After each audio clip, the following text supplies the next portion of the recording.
Hey, I'm Leah, I'm a writer with ADHD, and today I want to talk to you about how to work on your book when your executive dysfunction is kicking you in the ass. I have a few techniques that I've sort of worked with over the last few years, especially since really figuring out what executive dysfunction is and how it affects me and my writing. We all have such a short attention span, so I'm just going to get straight into it. Why waste any time? I put on music that is similar to the vibe of the book that I'm currently writing, or just any music, it doesn't really matter. And I try and envision my characters and my story within that song. So it really doesn't matter what song you put on. It could be completely polar opposite to the book that you're working on, but I like to try and imagine my characters within that scenario of that song, regardless of what it's about. So if it's a love song, I like to picture my characters within the love song and how, maybe it's a song about how two people are meeting, and I like to picture my characters how they might meet. Even if it's not how I'm planning on them meeting, it's still fun to imagine them in a completely new scenario, a new situation that I otherwise would never have put them in. And I sort of write the story in my head as I'm listening to the song. I love listening out for the different themes and the different stories within the music that I can then pull out. And often I will be listening to music and I will find that so many songs have such a deeper meaning and such a well-written story within the song that I can pull out a whole entire story from there and work it into my book. And I've done that so many times. There's so many music references to different songs that I've listened to that I've been able to put into my book already so far, and it's so much fun. It's probably one of my favorite ways to create different stories. Building off of that, which isn't probably relevant if your executive dysfunction is kicking you in the ass, because you're not going to want to write at all. But something that my sister and I love to do is listen to one single song. We'll put a playlist on shuffle. Whatever song comes on, we have to look through the lyrics and then write a really quick fan fiction or a short story based on that song. Doesn't matter what it's about. We just have to incorporate, whether it's a fan fiction and we're incorporating fictional characters like Harry Potter or something like that, or if it's our own characters that we have created, and we will work them into the story and write a story for 10 minutes and just see what we can come up with. And it's such a great way to get the cogs turning and sort of hone in that creativity and get the juices flowing. I'm a waitress in my day-to-day job, and I love talking to the people that's in my small town and getting to know people and finding out what they do. And I try and picture my characters in the roles of these people.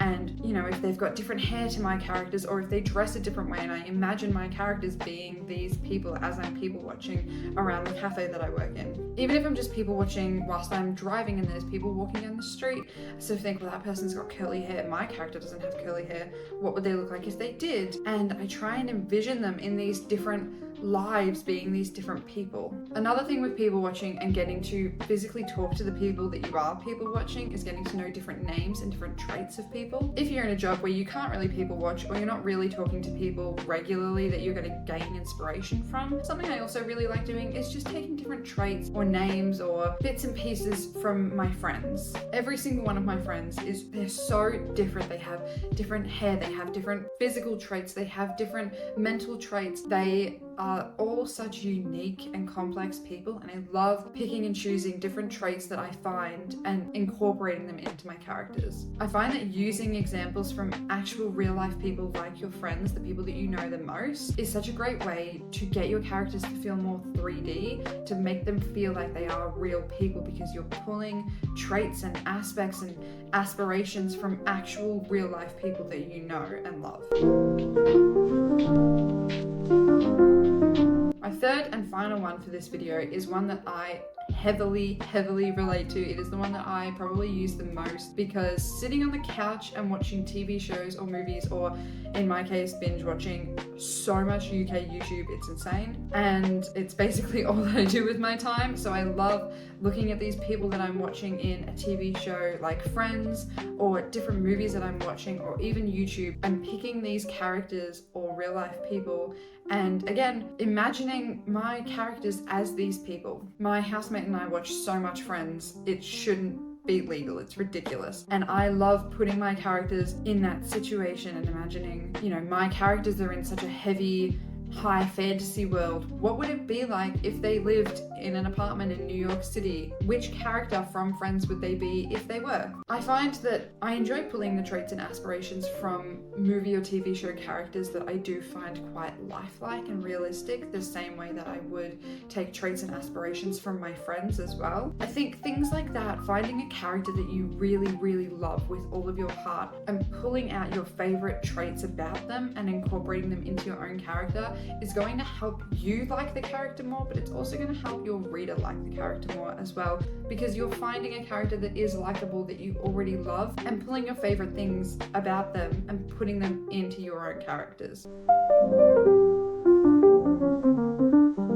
Going off of that a little bit, if you are in the mood to write, something that is really, really fun to do is to put your characters into that make-believe world from a TV show or a movie and writing a really quick scene about it. What would you do if your characters were put into the situation of the friends' apartments, and how would they navigate their love life or jobs or having kids or getting married? Even if your characters aren't expecting to do any of those things, or they're not from a modern world, maybe they're from a sci-fi universe or something, it is so much fun to put them into a completely different situation and sort of write and see how they adapt and see how they evolve when they're in those situations. I find that I can really find out a lot about my characters when I do that, and I put them in a random situation and I just play and I have fun. You know that it's not anything that's actually going to be added to your story, so it's fun to be able to play with your character and learn more about them, because they're going to tell you so much about them whilst you're writing, and it's so much fun. So pretty much at the end of the day, what I find that helps sort of drag me a little bit out of an executive dysfunction slump is just thinking. Even if I'm not actively writing anything, if I'm thinking about my story, I'm going to feel better about myself, because it feels like I'm working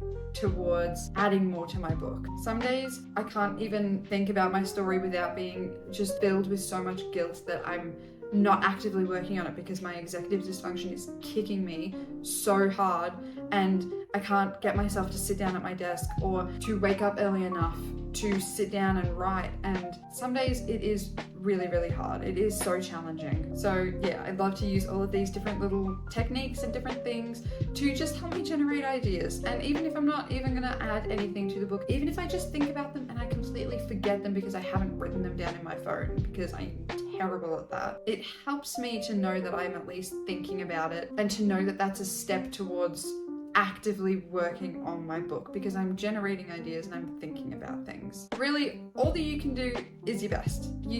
The best that you can do is your best, and you just have to try not to beat yourself up about it, because anyone who suffers with ADHD and executive dysfunction knows how goddamn hard it is to pull yourself out of bed or off the couch and to do the things that you know deep down you really want to do, but you just can't, and it feels like shit some days. It really, really does. But just know that you are doing your best. Even if you're not actively working on the things that you want to work on, you're still doing your best, and I'm still proud of you, and you're gonna kick executive dysfunction's ass. I know it. That's it for this one. It was a little bit shorter, but I'm still familiarizing myself with everything on YouTube, so I'm still calling this like a bit of a practice video, but it is my third one on this channel, so I'm very excited. If you guys want to let me know below what your book is that you're currently working on, if you are working on one. If you're not and you've just got some ideas maybe floating around, just let me know anyway, because I love talking to people about all of their different ideas. Thank you so much for watching, and I'll see you guys soon.